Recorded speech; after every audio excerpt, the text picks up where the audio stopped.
Olá, sou o professor Marcelo e nessa videoaula aprenderemos o que é um sistema supervisório, para que serve e onde é mais utilizado. E também faremos um breve comparativo entre os sistemas supervisórios e as IHMs, as interfaces homem-máquina. Vamos lá? Os sistemas supervisórios também são conhecidos como sistemas SCADA, sigla em inglês que em tradução significa Sistema Supervisório e Aquisição de Dados. Sendo a aquisição de dados uma das funções mais importantes do sistema supervisório e a principal diferença entre os sistemas supervisórios e as IHMs, que são as interfaces homem-máquina. Mas não se preocupe que veremos isso com mais detalhe mais adiante. Agora veremos o que motivou o surgimento desses sistemas. Os sistemas supervisórios, como o próprio nome o define, são usados para supervisionar dados de processos industriais de uma forma centralizada, normalmente em salas de controle. Eles surgiram justamente pela necessidade de simplificar essas salas que recebiam informações de instrumentos de campo e exibiam em mostradores eletromecânicos. Além de simplificar a instalação física das salas de controle, permitindo rápidas atualizações em casos de alteração do processo, com os sistemas supervisórios é possível enviar comandos aos dispositivos do processo. As necessidades de salas de controle são típicas das indústrias de processo. Aliás, você saberia dizer qual a diferença entre indústria de processo e indústria de manufatura? Ok, vamos a uma breve contextualização então. São chamadas indústrias de processo aquelas indústrias que produzem de forma contínua, como as indústrias siderúrgicas, as refinarias de petróleo, entre outras. Ou por batelada, como as indústrias farmacêuticas, as indústrias de bebida, entre outras também. Nesse tipo de indústria, a produção é medida em litros por hora ou quilos por batelada, e o produto pode receber um número de lote. A necessidade de automação e controle nesse tipo de indústria sempre foi muito grande, originando um ramo da automação conhecido como instrumentação, que são todos os dispositivos que fazem medição automática dos parâmetros de um determinado processo, como, por exemplo, pressão, temperatura, entre outros. Já as chamadas indústrias de manufatura são todas as outras indústrias que conhecemos e manufaturam ou produzem os produtos de forma unitária e em série, ou seja, cada produto é trabalhado individualmente em várias máquinas específicas. Como exemplo, podemos citar as indústrias automobilísticas, as indústrias de peças plásticas, entre uma infinidade de outras. Nesse tipo de indústria, a produção é medida em peças por hora, e o produto pode receber um número de série. Como temos várias máquinas individuais nesse tipo de indústria, não há necessidade de uma sala de controle, mas sim de um controle individual no pé da máquina. Aí entram em ação as IHMs.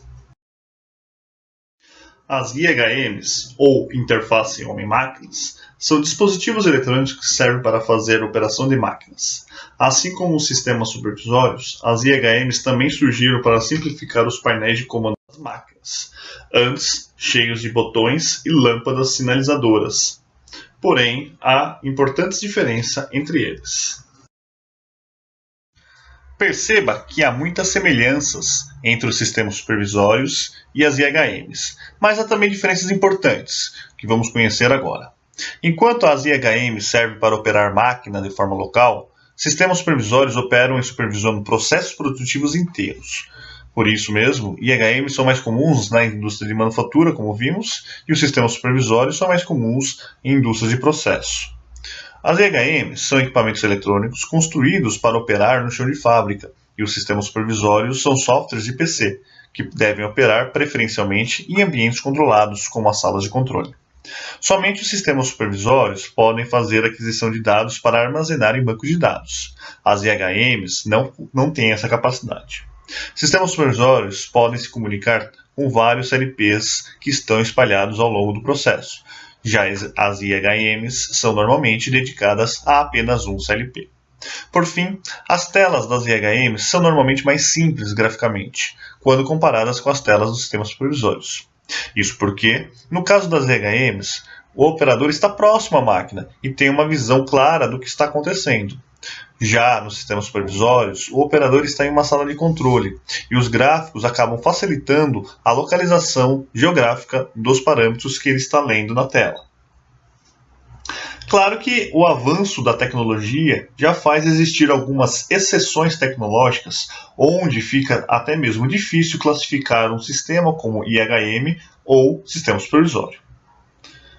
Por exemplo, já existem algumas IHMs com capacidade de gerir bancos de dados, sim, mas isso são exceções tecnológicas. Desta forma, podemos concluir que cada um tem a sua aplicação. As IHMs são normalmente utilizadas em maior frequência nas indústrias de manufatura. Porém, também encontramos nesse tipo de indústria os sistemas supervisórios, que normalmente coletam dados de produção. Já os sistemas supervisórios são normalmente mais utilizados em indústrias de processo, mas que também podem ter IHMs espalhados pela planta para pequenas intervenções locais. Ou seja, as tecnologias não são concorrentes, são complementares. Os sistemas supervisórios, assim como as IHMs, dependem do CDP. O que eu quero dizer com isso é que todas as informações de variáveis e status do processo exibidos pelos sistemas supervisórios vêm obrigatoriamente das informações dos CLPs. Outra informação muito importante é que o sistema supervisório não deve conter nenhuma rotina de controle do processo, ou seja, ele não deve ter autonomia sobre o controle do processo. Isso é função exclusiva do CLP. Todas as rotinas de controle devem estar no CLP. O CLP é o controlador oficial da máquina. Isso não impede, porém, que o operador possa realizar comandos através do sistema supervisório do processo. Ou seja, o sistema supervisório pode sim enviar comandos para ligar uma bomba, abrir uma válvula, alterar o set point de um controle, mas percebam que isso são procedimentos manuais e não automáticos. O sistema supervisório nunca vai tomar uma decisão de forma automática de ligar uma bomba ou um motor. Bom, mas se o sistema supervisório não pode tomar ações automáticas de controle, o que ele faz caso uma variável saia dos seus limites aceitáveis? Nesse caso, o sistema supervisório irá gerar um alarme, que deve chamar a atenção do operador para o problema, através de avisos na tela. Esses avisos devem surgir na tela chamando a atenção do operador. Outra ação muito importante do sistema supervisório é armazenar data, hora, valor e outras informações que possam ser importantes para uma análise futura do problema. E o processo, quem controla? Quem deve fazer o controle automático do processo é o CLP. E caso ele não consiga, o operador pode fazer intervenções de forma manual através do sistema supervisório. Além dos alarmes, outra função importante do sistema supervisório são os dados históricos, que nada mais são do que registros de dados do processo salvos de forma periódica em um banco de dados.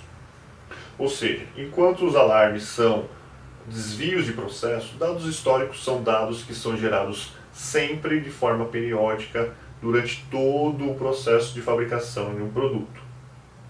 Por exemplo, podemos configurar um sistema supervisório para, a cada 5 minutos, armazenar dados de temperatura e pressão de um dado processo. Esses dados são armazenados em bancos de dados, que podem ser acessados inclusive por sistemas de gestão empresarial. Em algumas indústrias, a geração e guarda desses registros são obrigatórios por lei.